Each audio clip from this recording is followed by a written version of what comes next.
Okay guys, welcome to my YouTube channel. So exciting. Okay, this is my first video and I want to introduce you to The Lounge. And The Lounge is where I'm going to talk about music, Marvel, pop culture, movies, etc, etc. And I'm going to tell you whether this discussion or this theory or whatever we're talking about deserves to be on the coffee table in the center of The Lounge. So, today's discussion is about the MCU show Ironheart. Love, but if you have not seen it, please get your butt out of here because I am going to be spoiling the show. So if you're in my comments whining about, no, but you spoiled the show, oh, I didn't know, get out now before you get mad because it's not my fault, it's your fault. So exciting. Let's get into it. Cue the intro. At the dawn of the universe, there was nothing. Then, boom.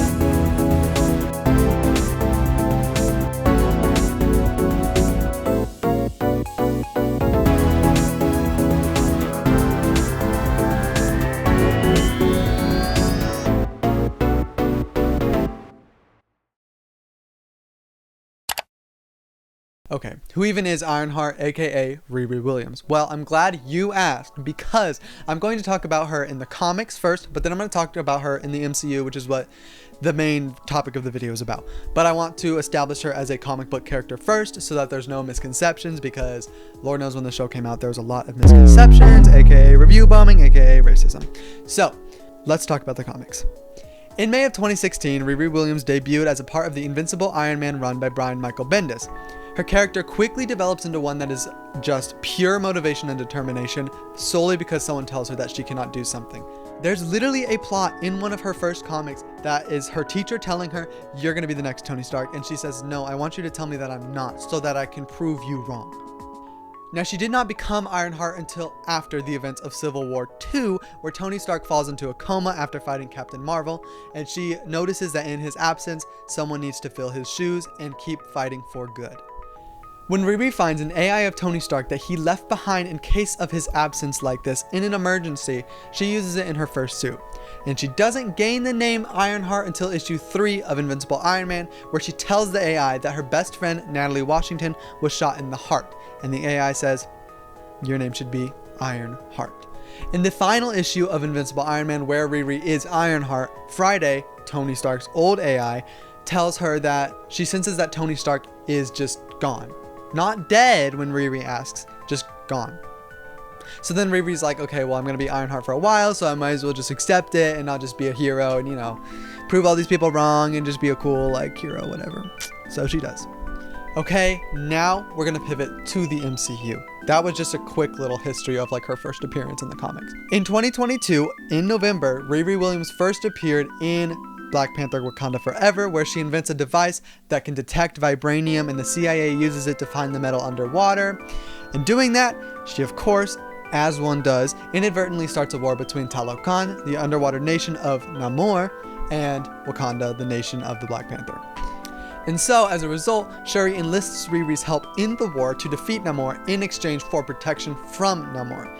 And she gives Riri all the materials that she needs to build the suit, and they go and fight, and Riri helps Shuri win, and then there's like this whole whatever, and then they take the suit from her, and they're like, yeah, that's not yours. So then Riri's like, okay, well, I don't have a suit.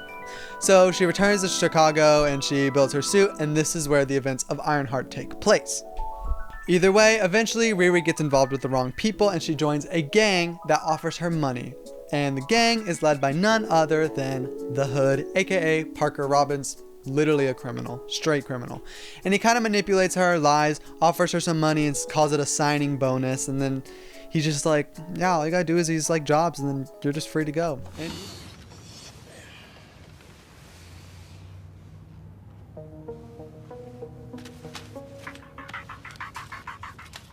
consider this a signing bonus.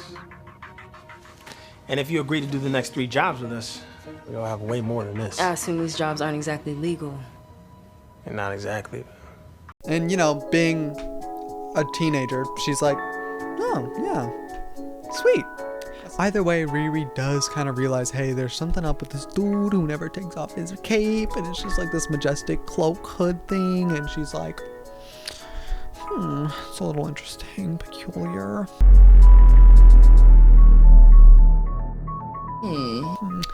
But she realizes, hey, he gets like insane power from it. He can teleport, he can levitate, he can go invisible, he can control his bullet's trajectories when he shoots a gun. Like, it's like weird stuff. And so she just knows that he's the most powerful in the group, and that's why he's the leader. Also, there is like other people in the team, but they're kind of just unimportant. Now, throughout the show, there's a reoccurring question that always pops up when Riri's talking about her motivations and her determination. Why does she want to make this suit? She hasn't shown any clear intentions of being this ultimate hero or even continuing Tony Stark's legacy. Instead, as opposed to the comics where she purposely is filling in Tony Stark's shoes, she just keeps telling people, I want to make something iconic. I'm an engineer. What I'm building is Important? iconic. However, the audience can quickly make the connection that it might have to do with the death of her best friend Natalie Washington, who violently died in a drive-by shooting. And of course, this is confirmed when Riri Williams subconsciously makes an AI for her suit in the image of Natalie Washington. Got it! Like, that's crazy. And of course, though Riri knows that there's moral issues with Natalie as an AI first, she kind of begins to accept Natalie and eventually is weirdly convinced that Natalie is alive again. It's this whole weird dynamic that they have going on, and Natalie, even the AI Natalie, plays into it a little bit. It's just kind of yikes. And everything is kind of just going smoothly. She's just doing casual criminal activity until she accidentally kills a member of Parker Robbins' gang, who also happens to be his cousin, who's helping him deal with the effects of the hood on his body. It's this whole thing. And then as part of his plan to make Riri like kick the bucket, he kidnaps Ezekiel Stane, her tech dealer, who also happens to be the son of Obadiah Stane, and he gives Ezekiel Stane powers, and he's like, go kill her for me please, even though I literally can do it myself. Riri knows that she can't defeat the Hood because she realizes he clearly has magical abilities with possession of this cloak. So she enlists the help of a certain Zelma Stanton, who is a wizard that was a part of Strange's academy. And after Ezekiel Stane destroys her Mark IV suit, she builds a Mark V suit in her own garage and uses Zelma Stanton's magic, of course with her permission, to imbue this suit with literal magical abilities. Tech and magic combined. That's going to be important. However, while they're putting the magic into the suit, Zelma does warn Riri that all magic comes at a price. And then when a projection of Natalie the AI starts to glitch out and like disappear and vanish completely, Riri freaks out and she's like begging to get Natalie back. She does the same thing that she did when she first created Natalie, and she cannot recreate Natalie. She's just gone. And the magic made her disappear. Clearly the price that Zelma was talking about. I can't. Get out. Despite this, Riri uses her Mark V suit that has magical abilities, but no Natalie, to defeat Ezekiel Stane, and then she goes for Parker Robbins, who's turned into this crazy monster demon dude that clearly the cloak has done to him. It's this whole thing, and it's in the finale. You just gotta watch it. It's awesome. Shit! Parker, look at what it's doing to you! However, this is where things get interesting, and this is when we're going to get into the good part of the video. What happens specifically in the finale of Ironheart? In the finale of Ironheart, we are let in on a secret. Parker Robbins' hood is the hood of a mysterious entity known as Mephisto. The hood was given to him when Mephisto was saved Parker Robbins from the police while he was robbing his dad's house. Again, full other story. And after he saves Parker Robbins, he asks him, "What do you desire most?" Now, let me ask you, what is it that you most desire? And when Parker Robbins is like obviously confused, Mephisto explains that all of his clients are given what they desire most in exchange for something they won't miss at all. I'm gonna give you a little hint. It's their soul. Yikes again. Oh my god, it's not funny. So flash forward into present time, Riri Williams has defeated Parker Robbins and now has possession of his hood. aka the hood of Mephisto. And when she gets possession of the hood, she finds herself mysteriously transported to the same spot that Parker Robbins was, in front of Mephisto in some random diner in the middle of nowhere. Do we know each other? We have some mutual acquaintances. But we'll get to that. In the meantime, sit, eat. You gotta be famished from all the commotion. You heard that. And here she has the same exact offer from Mephisto that he gave to Parker Robbins. What do you desire most? And I will give it to you for something you won't miss at all. And obviously this moment is really confusing because why is Riri Williams, a just small teenager in Chicago who just defeated criminals, being offered a deal with the devil? But it's clear that because she has possession of this hood and because of her tremendous grief from losing Natalie, both the AI and the person, that Mephisto is willing to manipulate her for this deal. And it is clear that she's willing to do whatever it takes. This is where the finale ends. After this conversation and a little bit during, we see bits and pieces of Riri Williams in the same garage that she built her Mark V suit.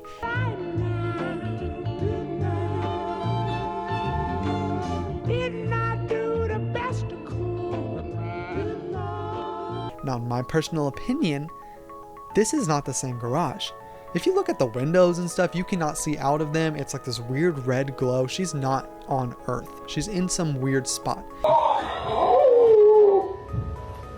What?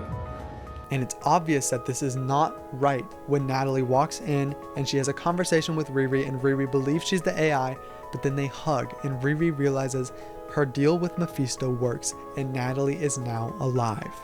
And things also get worse when Natalie is clearly confused when Riri is talking about the AI and diagnostics and the suit, and Natalie just wants to know where is Gary, who is Riri's dad that also passed away in the same accident as Natalie.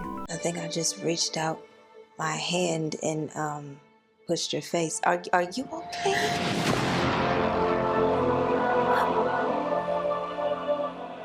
And finally, as the screen turns black and the credits begin to roll, we see Riri hugging Natalie and just saying, "It's fine, whatever." And we see Riri's skin deteriorate just as Parker Robbins did when he had the hood.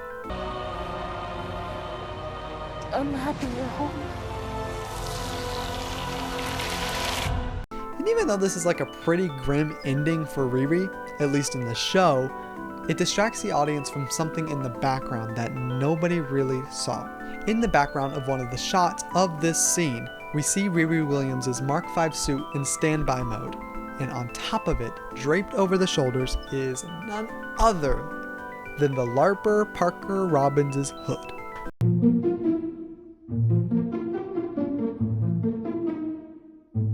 Now, we've already established that Riri has possession of the hood and that she's made the exchange with Mephisto. She's got Zelma's magic. Her skin is now crumbling and cracking and deteriorating. She just got all these things going on.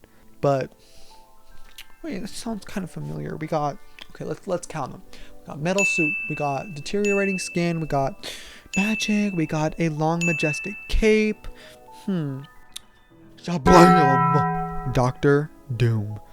Now, I want to talk about a specific thing before I get into Dr. Doom, because you're probably looking at me like I'm insane and I'm in the white room and everything. So let me explain, please. I promise I'm going somewhere with this. In almost the exact same fashion as Riri Williams, aka Ironheart, infamous Iron Man is a character who appeared in October of 2016, written by Brian Michael Bendis following the events of Civil War II, after Iron Man is gone.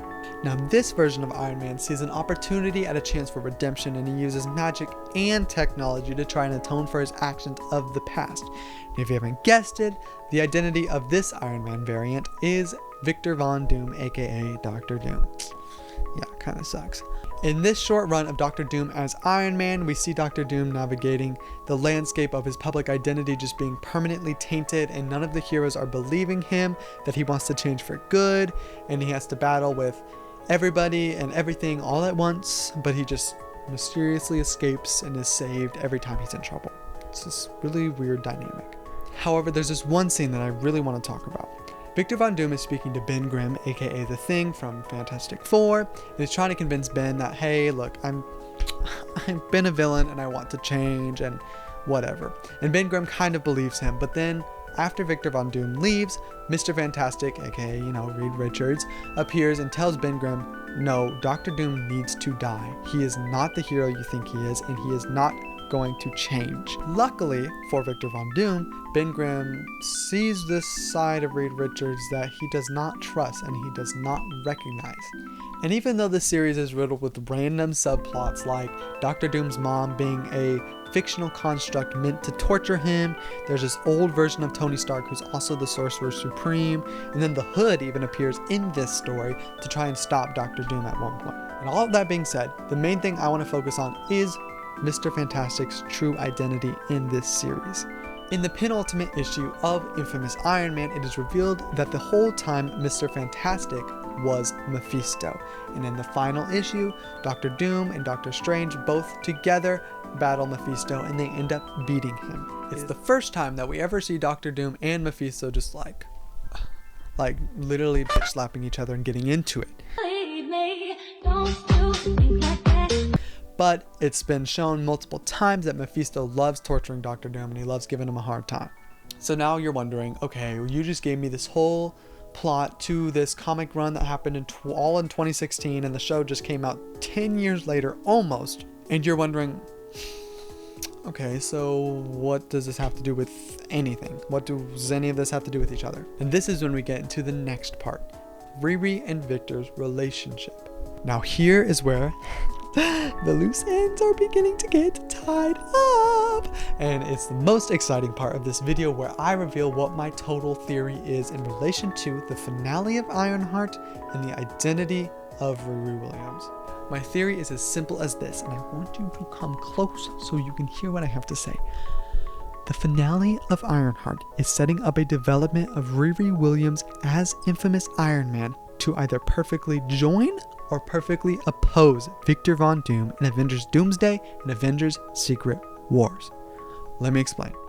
Now, before you roll your eyes and you click out of the video and you start typing in the comments and you're just complaining and whatever, just let me please explain to you what I mean by this. Now, like I said earlier, Mephisto and Victor Von Doom have had their little Katie Regina enemies to friends to enemies to whatever thing going on in the comics for a long time. Obviously, the show Ironheart and the runs of Infamous Iron Man share a lot of the same characters, like Riri Williams and like the Hood and like Mephisto. Now, they don't actually fight until the end of this Infamous Iron Man run.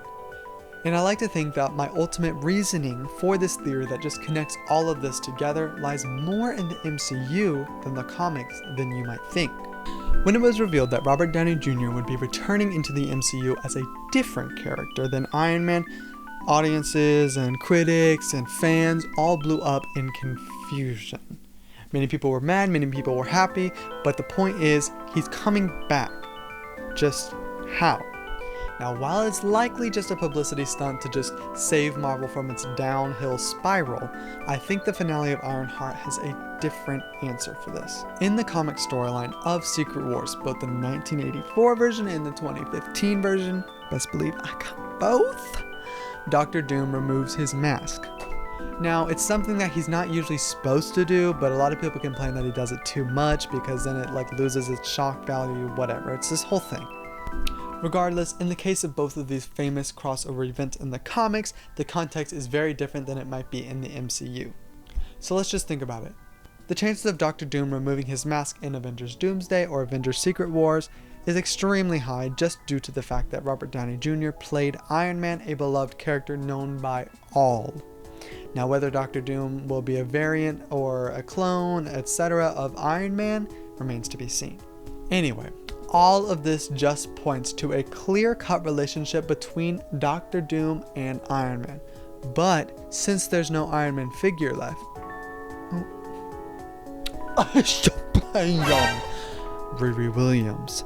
And like we already established, our girl knows how to combine that magic with that tech. She's got a nice flowing cape. She's got a metal suit to cover the deformed skin. She's got a complicated relationship with Mephisto, should I go on. Ladies and gentlemen, we have our Dr. Doom. Well, kind of. And that kind of just is a segue into a kind of thing that I kind of want to talk about. Girl, shut the fuck up. You thought you ate that?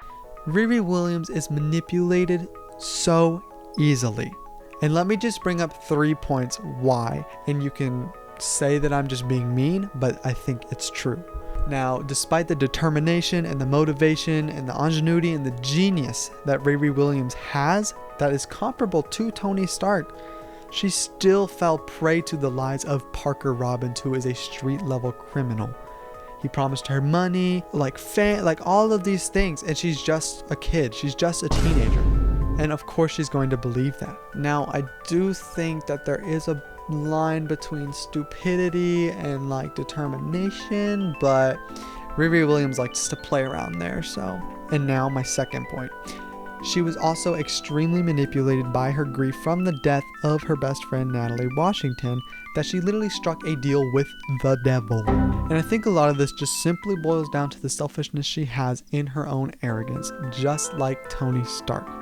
Multiple times she puts her friends, her family, herself, her gang in danger because she does not want to face the consequences of her own actions. But when she does accept this deal with Mephisto, she does indicate that she has learned from this. When she says, If I do this, it's just me that you want, right? Nobody else. That's right. if I do this, it's only me you want, nobody else. And that finally brings me to point number 3, which is likely the most tragic of the 3. The anxiety she suffers from. In the show, multiple times we see her have panic attacks when she fails, and that is just her natural response that she has developed in the sight of failure and stress. To panic. This is not an uncommon thing for anyone to suffer through, but she suffers through it exceedingly. And this is exactly the type of thing that a villain can use to influence. Doom has proven and will prove in Doomsday and Secret Wars that he is a master manipulator and a genius who can and will use those 3 things about Riri Williams against her. Plus, if my theory is right, and Riri Williams is a variant clone version of infamous Iron Man in some way, Dr. Doom will see that in this mirror, and he will use that as a perfect opportunity to manipulate Riri Williams. But it all remains to be seen, and we won't know until Avengers Doomsday or Avengers Secret Wars or whenever the universe decides to tell us. And finally, that takes us to the 5th and final part of this video. What's next for Riri Williams? Well, it's not confirmed that Dominique Thorne is in Avengers Doomsday, so we can only wait and hope and pray that she will be, and that my theory will ultimately be proven correct. But we have no idea. We only know that Robert Downey Jr. as Dr. Doom will be in the movie, and we know that the cast is huge, so it's likely that we won't have time to explore this type of connection. However, there's been theories circulating of a Young Avengers project where Riri Williams could be featured, and even if this is not the main idea and the main plot of the Young Avengers movie, it could be something that they talk about, reference, or at least hint at. And the worst of the possibilities that I have to acknowledge is that Marvel will just completely drop this ending like they've done to so many shows, Looking at You, Eternals, and just ignore the post-credit scene and ignore the finale and just pretend that everything's just bubbly and okay. In the end, I do hope we see some version of infamous Iron Man appear in the MCU, whether that's Riri Williams being developed into that role, or whether that's actually RDJ as he plays a variant of some kind of Doctor Doom. But I have my own theories on that, and it's a whole nother video, whole nother topic. But the main point is that Ironheart could have just set up one of the biggest plots of the MCU and completely changed the outlook of Avengers Doomsday and Avengers Secret Wars. But we gotta wait until we find out if it's true. And overall, I do think that this theory is something that we can just print out and just lay on the coffee table for now. We can just look at it. It'll be a little nice thing to look at and think about. I do think it's worth being on there, and I do think it's worth talking about because it is a huge connection that I think a lot of people are not making. But anyways, I hope you enjoyed this video. Like, I hope you enjoyed listening to my grading boys yap. And if you did, like, comment, subscribe. And if you didn't like, comment, subscribe anyway because you're trapped here forever.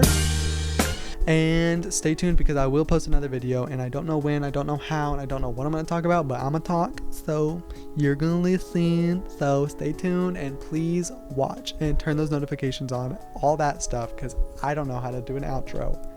Credits roll. Pow.